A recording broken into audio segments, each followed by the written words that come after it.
Following the First World War, General Sir John Monash, the commander of the Australian Corps, still wielded considerable influence. His standing was so great that it actually made some in political and military circles somewhat uneasy. That influence was proven during the 1923 Victorian police strike, which, at the request of the Victorian government, Monash raised a brigade-sized force of 5,000 veterans in just 48 hours, and he did so with nothing more than his name.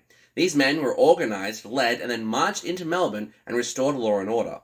The implications were sobering. At the time, there were some 180,000 veterans of warfighting age across the country, many of whom were still loyal to their wartime commander. Even senior officers in the permanent forces might have flocked to his banner had he called. And so, across the political spectrum, groups sought to court Monash, hoping he might recreate here in Australia what was already happening in Germany, Italy, or Russia.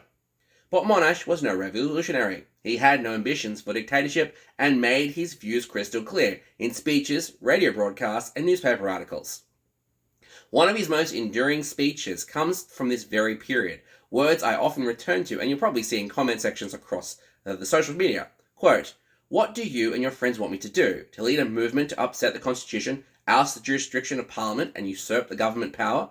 If so, I have no ambition embarking on high treason, which any such action would amount to. What you say, if a similar proposal were made by the communists or socialists to seize political power for benefit of the proletariat and the extinction of the bourgeoisie, as they have done so in Russia, would you not call that revolution and treason to the Crown and Constitution? Depend upon it, the only hope for Australia is the ballot box and an educated electorate." Unquote.